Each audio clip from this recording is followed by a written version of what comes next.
their position in the world, their position in the Balkans, much better than they had before. They knew for sure that their supposed old allies, Britain and France, and this is one of those, if you have friends like these, you don't need enemies statements, that Britain and France would never come to their aid.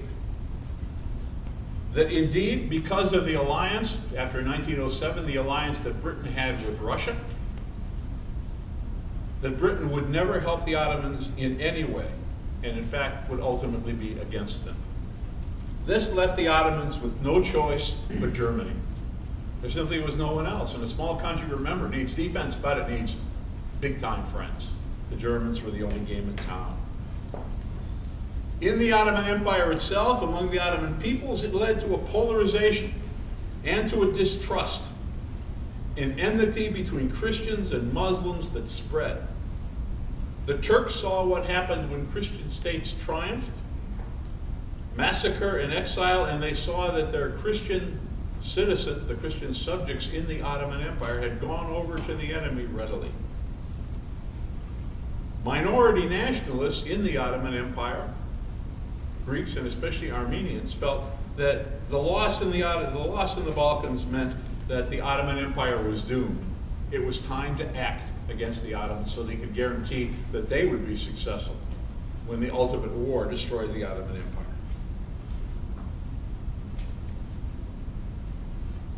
But the Balkan Wars weren't just a war about politics or diplomacy or even just about the military. Because the loss in the Balkan Wars was like that in 1877-78, a monstrous loss of civilian, especially Muslim civilian population, but it was even worse. What you see here is sort of you have another map that's been given you, I think, that I produced, but you can see the movements of people. I'm sure that people in this audience, if they come from any kind of Turkish background anywhere in the East here, anywhere in the West or in Thrace, will have somebody that came from here, because the movements were massive. In the areas taken by Montenegro, by Serbia, by Greece, we don't need to go over the whole thing. We simply need to say that the movement of Muslims in these territories was gigantic. I don't want to ruin everyone's dinner by talking about what happened in these times. I surely don't want to go over the horror stories of what happened to the people, at least not to give descriptions. But I will say that many of the refugees, the Turkish refugees, the Albanian refugees, but especially these Turkish refugees, were driven from one place to another. They would be in a place where the Serbs had taken over, and so they would flee to a place where the Bulgarians had taken over. Some of them even 3 times, 3 different conquerors, each time losing massive amounts of people before they could get down to the place like Salonika where they would leave. They were harried by guerrilla bands, komitadjis, that went and attacked all of the refugees that they could possibly get, and attacked by soldiers. There were all the things, if you can imagine an inhumanity, if you can think of the rape, the torture, the pillage, the outright murder and massacre, if you can imagine it, it happened. Mass burnings of people, bodies thrown down into ravines and slaughtered by people shooting from the outside. Rape on a massive scale. Theft of all belongings, and of course, when you start moving through the Balkans in winters, if they take away your clothes and your food, what happens to you? Starvation, disease that followed, cholera which was pretty well gone from the world at the time, now breaks out among the refugees.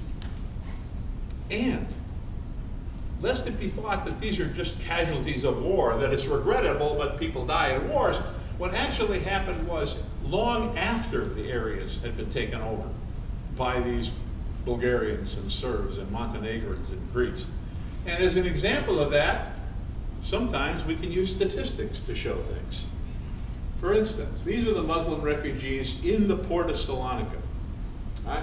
All different ones that came at different times, right? Different times. If you look at the port of Salonika, you'll notice that half and more of the refugees that end up coming to Salonika to leave for what's left of the Ottoman Empire in Anatolia, half of these, and more than half of these, came after the wars were over. After the battles are done. These aren't fleeing armies, these are fleeing people in their own village. If they're fleeing soldiers, they're fleeing soldiers that come to their village and take it over and start wiping people out until the others leave. Persecution continued long after the battles were over.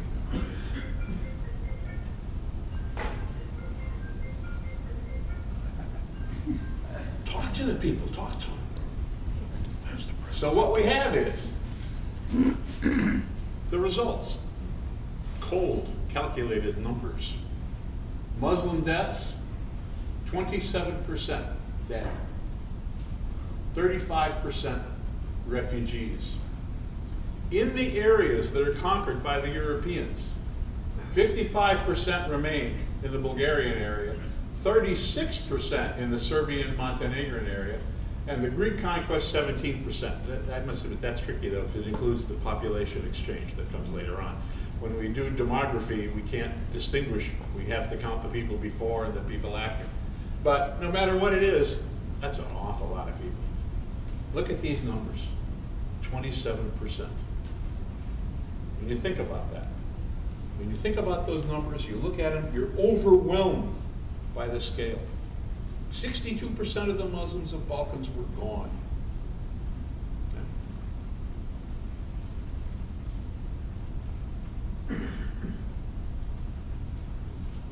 They fled to Anatolia primarily, and to Edirne, the area that was left. We have these numbers. We have these numbers from the Ottomans. We know because they kept pretty good records of all this. And we've checked with Europeans and we've correlated everything, and we know that these are pretty doggone accurate. Notice where the people are settled.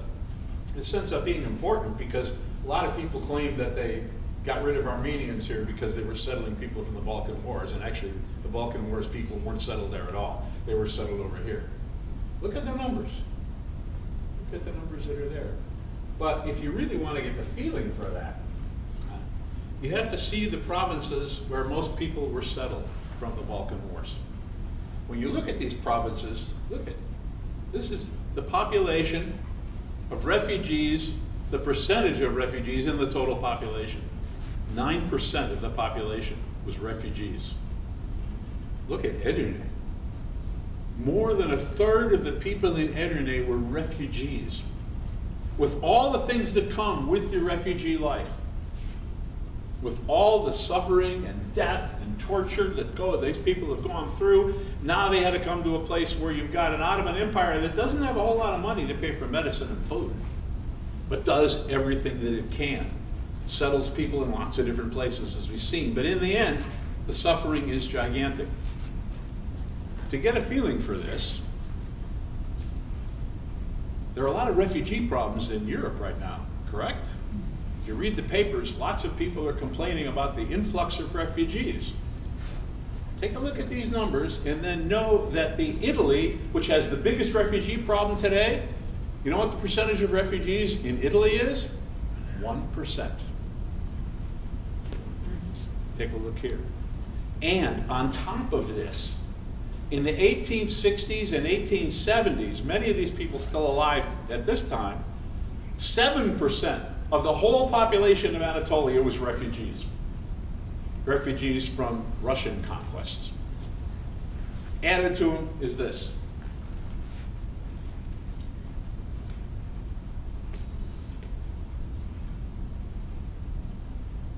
Now, it must be said, the Turks and Albanians weren't the only ones who suffered. Yeah. It must be said that they weren't the only ones, because the Bulgarians, once they were in the Second Balkan War, the Bulgarians did lose people.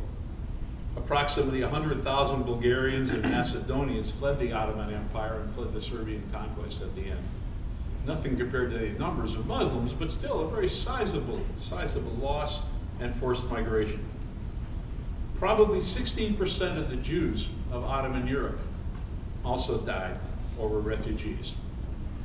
Tremendous numbers of Jews, because the Christian powers that took over hated the Jews as much as they hated the Muslims. Macedonia, the area I told you where there weren't any Serbs, Macedonia became Serbian officially because the Bulgarian church, the Macedonian church at the time, was officially wiped out. All the people were now declared to be Serbian Orthodox, and they were all Serbs. As we've seen from later history, that's simply not the case. But of all these losses, the Muslim suffering was by far the worst. In conclusion, always happy words for an audience. In conclusion, I have a simple question. Why is so little known of this Muslim suffering? Of one of the worst things that ever happened to people in all of human history. One of the worst events in modern history. A mortality rate greater than that of Cambodia in the Pol Pot era. At the time, it wasn't known because of straight out prejudice. Journalists didn't care. They didn't report. The British government deliberately kept out reports of what happened to the Muslim population. They're all there. The British consuls reported in great detail what was happening. In fact, a lot of what I write about comes from the British consul's reports. When the British Prime Minister was asked, hey, we hear a lot of Muslims are dying in there, he said, we didn't really know, and we can't really, for political reasons, we can't really publish these reports. And they didn't, which meant that 30 years later we had to be able to get at it, not until then. Today, if you search these so-called genocide books, they talk about murders by Muslims. Some of these real, many of them completely imagined and invented.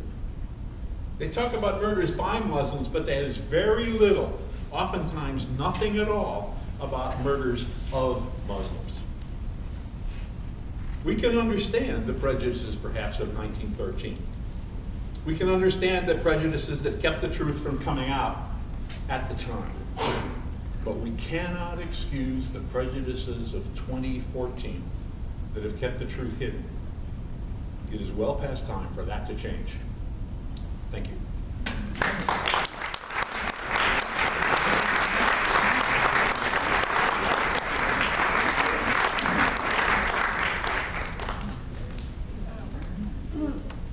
I think that Professor McCarthy might be willing to answer a question or two. A question or two. Throwing vegetables, however, is not part of it. It's a very powerful, powerful presentation. You want to recognize, or should I? You should. Please start.